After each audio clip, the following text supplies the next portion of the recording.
So as a professional violinist, whether you're at home practicing to get ready for your next big concert or whether you're going on a concert tour around the entire country, there's a set of tools and accessories that you're most definitely going to need if you want to do your job properly and ultimately have your career. And so today I would like to show you what I consider to be 4 of the most important accessories that you need that go a little bit beyond just having your violin.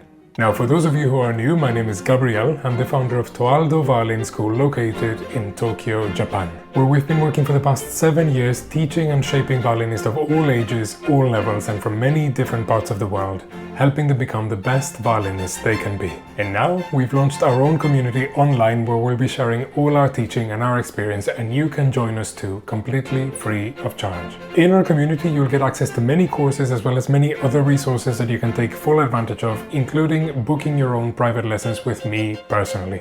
So if that's something that interests you, then feel free to click the links in the description down below or scan the QR code. Now, with that out of the way, let's get to number 1. And now the first thing I would like to talk about is actually something that you might already have, but actually just having any single one might not be enough. You need to have the right one. And I'm talking about a music stand, specifically a portable music stand. Now, if you play the violin or if you play any kind of instrument for that matter, chances are you might already have a music stand at home.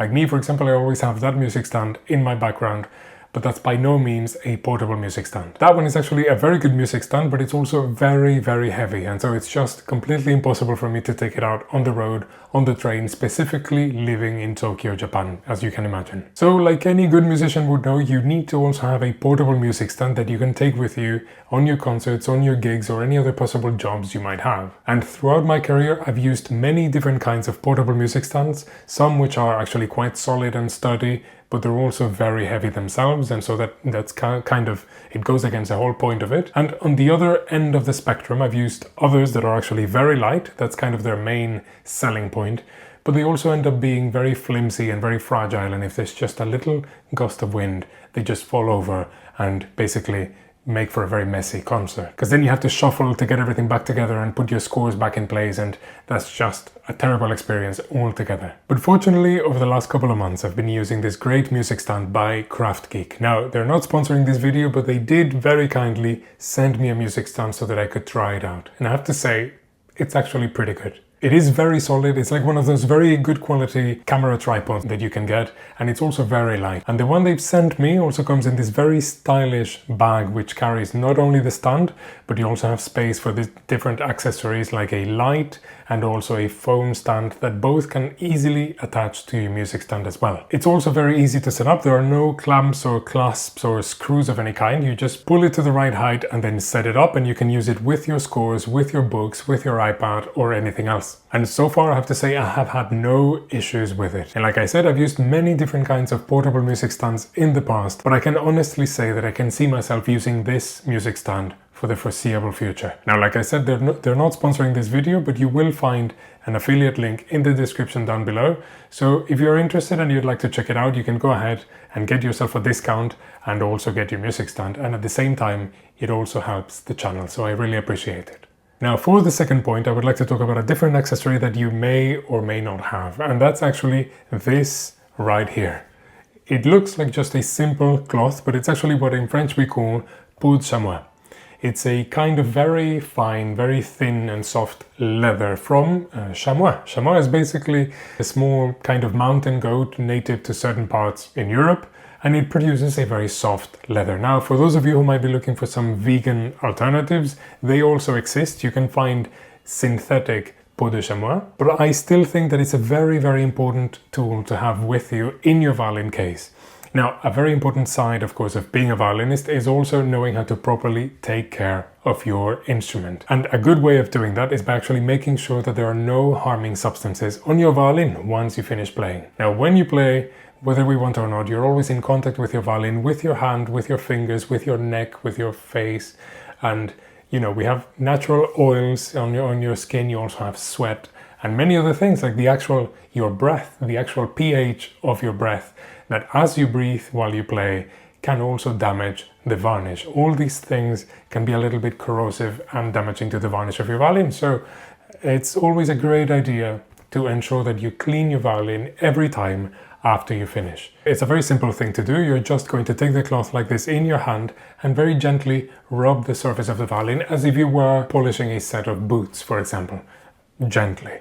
When you do this, you'll be removing, as I said, any natural oils that might stay on your violin, any sweat, as well as any excess rosin that could eventually solidify on the surface of the varnish. And those things can become a little bit more difficult to remove without causing somewhat permanent damage. So, like I said, having a violin goes a little bit beyond just playing it. You also have to know how to properly take care of it, and having a good pot de chamois is a great way to do that. Now, just like with the music stand at the beginning, you can find all the links in the description where you can get all the accessories we'll be talking about today so that you can properly take care of your instrument. Now, the next thing I would like to talk about kind of goes along the same vein as the cleaning cloth, and it's actually this right here. This is a professional varnish cleaner. Once again, beyond just playing the violin, you have to know how to take care of your instrument, and a good way of doing that is polishing your violin. Now, of course, you can clean your violin, you should clean your violin after every use, but I also make the point at least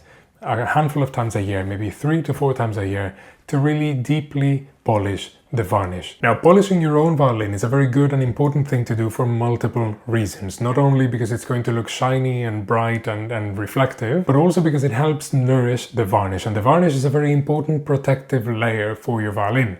It serves a lot more than just being a cosmetic layer, so you have to be able to take care of it.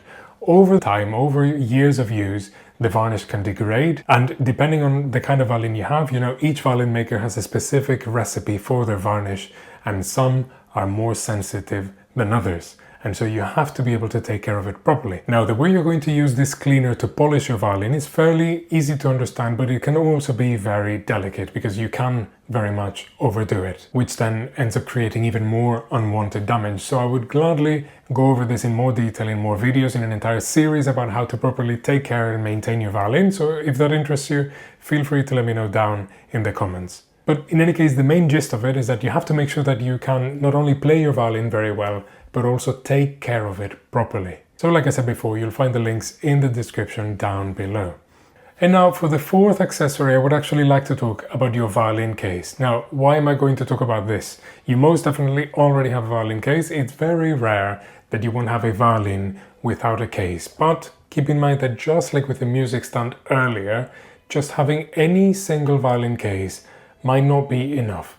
Let me tell you a quick story to explain what I mean. Now, as you know, I currently live in Tokyo, Japan, and in Japan in general, there's around 130 something million people. But back in Switzerland, before I came to Japan, in Switzerland in the entire country, there's only about 8 million people. So that's a very big contrast. And generally in terms of space and being crowded, that doesn't happen, or at least didn't happen very often. And so back home, I used to have a special violin case that among violinists is a very well-known brand. It's called Musafia.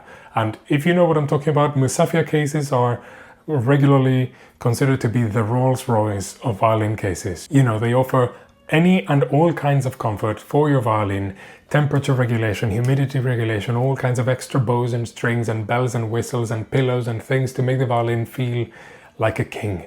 And it's very much really like an apartment, like a luxury apartment for your violin. And because of that, they're very big and they're also very heavy. But I didn't mind. I was very happy with my case, very proud of having a Musafia case hanging from my shoulder for years. I had it for a very long time. Even after I came here to Japan, that was still the case that I was using for a while. And I believe during my first year here, I was on the train, I was on the Yamanote line, which, for those of you who know, Yamanote line can be a very crowded line, especially during rush hour. And so I get on the train with my case over my shoulder and, trying to be as considerate as I could be, I took the case off, I put it standing vertically on the floor in front of me. And everything was fine until we get to a particular station where everyone is getting off the train. I guess it would have been Shinjuku, one of the most crowded stations. And as everyone is getting off, I feel something pulling my case very quickly.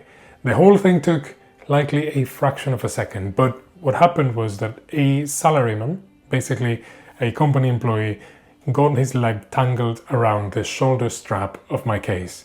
And when I turned, all I saw was this poor salaryman on the floor, like a pancake, like a starfish, completely paralyzed. And me, of course, as well, I had absolutely no words. I didn't know what to say. I had just arrived in Japan. I had less than 1 year here.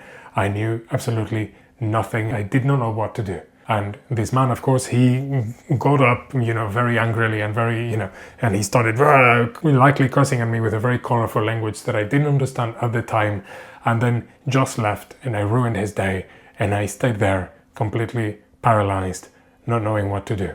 But at that moment, I made the decision to change my violin case. Likely, this violin case, this luxurious Musafia violin case, no longer suits the location where I am. And so I ended up getting a much more streamlined, compact and convenient case that I can carry on my back. I can smoothly navigate the crowded train stations and the crowded trains of Tokyo without much issue. And I'm very happy with it. It's actually quite luxurious in its own minimalistic kind of way. It's a Geva violin case. I enjoy it very much. It's also very, you can kind of reorganize it and reorder the straps and the bags in any way you want. And it's much lighter than my old case. And so even though I still have my old Musafia at home and he's, being taken care of very well and he's just having a rest for the time being, I'm still very happy with how this new case works. And the reason why I'm talking about this is because you have to make sure that you have a good case that fits not only your needs, but also your surroundings. If you live in a very crowded area, then having such a massive, heavy case, or if you have to really go on long commutes, long train commutes and buses and bikes and whatever else, then having a very big and heavy case might not be the most convenient thing to do. Not only for you, but also for the people around you. So it might be worth considering getting something a little bit lighter and a little bit more streamlined if that's helpful for you. And so there you have it. Those are some of the most important accessories that I think you should consider having, whether a beginner or a professional violinist. And as I mentioned before, you'll find all the necessary links, all the important links down in the description down below. And go ahead and leave me a comment with your questions, your concerns, your recommendations. And in the meantime, take care and I'll see you next time.